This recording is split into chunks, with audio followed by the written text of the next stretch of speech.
A mitologia grega é cercada de momentos únicos, não é mesmo?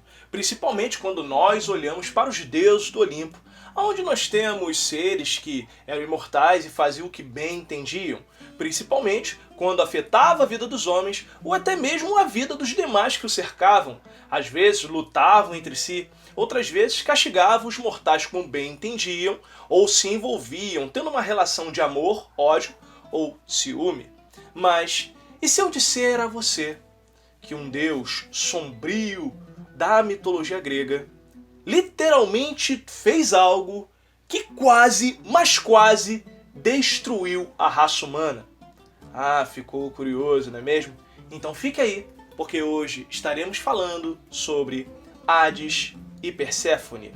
Você não pode perder tudo que será dito aqui no canal Jornada na História.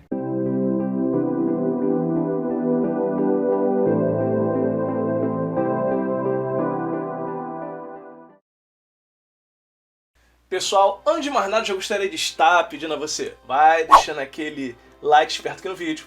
E para você que não é inscrito, se inscreve aqui no canal Jornada na História, que você vai achar conteúdo de qualidade, que vai ajudar você a compreender melhor a história e ainda vai fazer você embarcar por uma viagem única pelo passado, conhecendo fatos, mitos e deuses e muito mais. Vem fazer parte dessa família que tem crescido aqui no YouTube. Maravilha? Vamos lá, hein? Meta de rumo a 3.000 inscritos. Então vem, se inscreve e se torna mais um inscrito aqui do canal. Maravilha?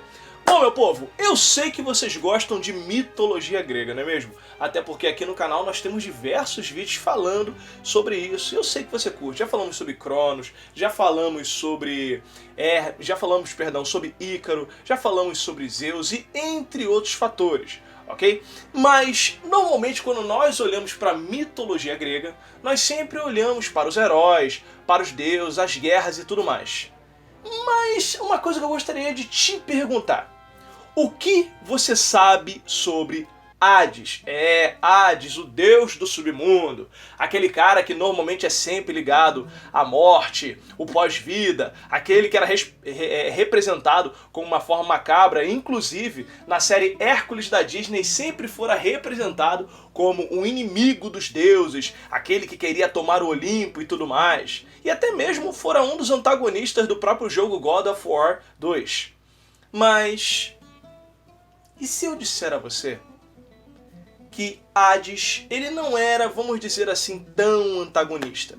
Para você que não sabe, Hades ele faz parte da tríade principal dos deuses do Olimpo, ou seja, Zeus, Poseidon e Hades. Os três deuses que após a guerra contra os titãs que tivera contra os deuses, ele então ficou responsável pelo submundo, ele era responsável por este local. Ou seja, quando os mortais saíam do plano terreno, eram encaminhados para o Hades e ali receberiam julgamento pelos seus atos, as suas obras durante a vida. Passava pelo rio Estige e o deus responsável por esse reino era Hades. É claro que devido à sua ação, Hades ele sempre fora associado a essa questão macabra e sombria. Tanto que os próprios deuses, os próprios gregos no caso, evitavam de pronunciar o seu nome por uma questão de medo e tudo mais. Mas quando nós paramos para observar essa questão toda, de todos os deuses do Olimpo, Hades ele era o mais tranquilo. Até então. Porque me permita contar um pouco do que aconteceu e por que Hades tem relação com a quase destruição do mundo.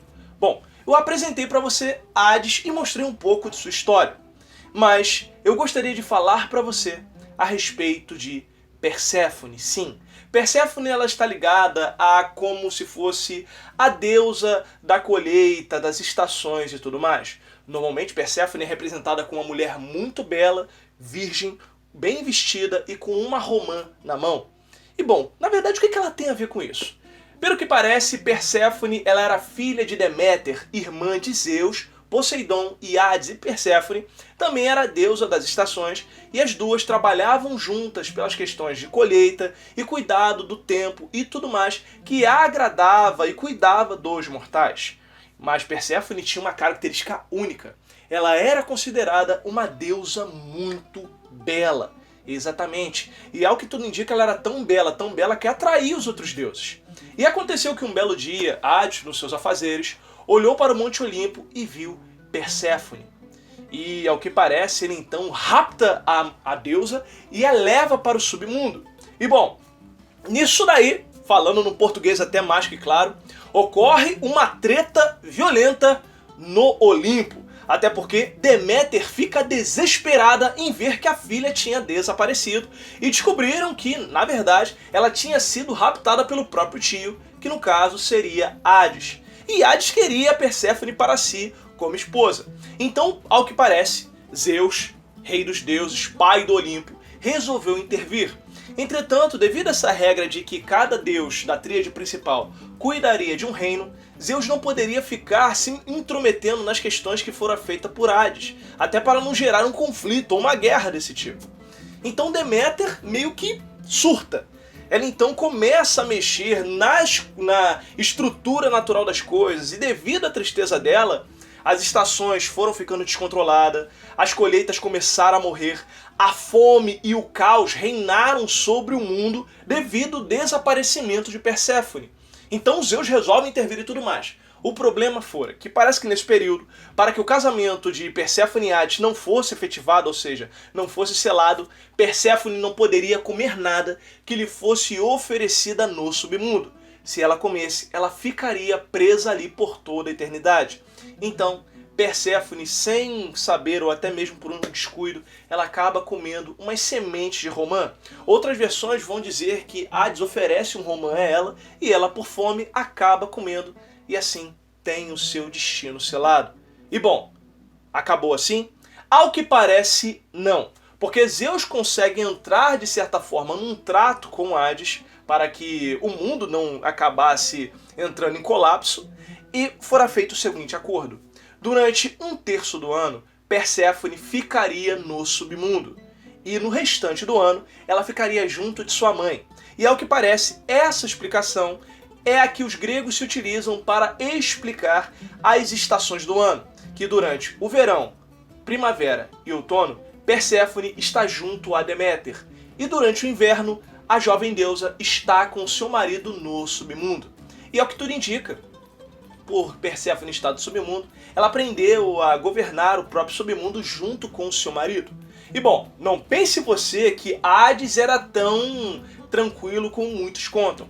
Ao que parece, tivera duas situações em que Hades traiu a Perséfone. A primeira fora com uma ninfa e a segunda fora com a filha do oceano, ou seja, a personificação do oceano. E outra, eles tiveram filhos. E o mais interessante que eu gostaria de chamar a atenção para você é um filho chamado Zagril, que inclusive recentemente ele fora encarnado no próprio jogo Hades, que se tornou bem conhecido, ao que parece, ganhou premiações e tudo mais.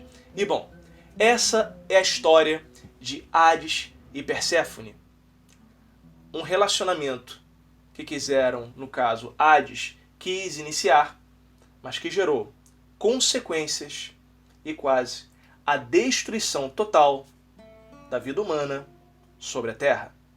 Pessoal, espero que vocês tenham gostado do vídeo, ok? Fique à vontade para sugerir temas, pessoal. Aqui nós ouvimos você e colocamos aquilo que você gostaria de saber e entender mais aqui no Jornada na História. Maravilha? Ó, só aquela perguntinha. Já deixou o like? Já se inscreveu no canal? Vá lá, pessoal, mostra pro YouTube que você tá gostando do conteúdo aqui. E outra, tem uma galera que se inscreve e não tá acompanhando os vídeos, ou não tá recebendo os vídeos, não tá recebendo notificação. Então, se você ainda não se inscreveu, aperta o botão de se inscrever e também o sininho da notificação, para quando sair vídeo novo, você possa receber de imediato. Tá bom? Outra coisa, meu povo, nos segue nas nossas redes sociais, lá você encontra conteúdo de qualidade que ajuda você a compreender melhor a história, lá tem enquete, postagens únicas e lá você também consegue conversar comigo. Quer trocar uma ideia, quer tirar uma dúvida, quer sugerir tema? Vai lá, nos segue no Instagram do Jornada na História. Maravilha? Bom, meu povo, eu vou ficando por aqui. Você continua estudando, focando e embarcando nessa viagem rumo à história. Show de bola? Bom, até o próximo encontro. Tchau, tchau!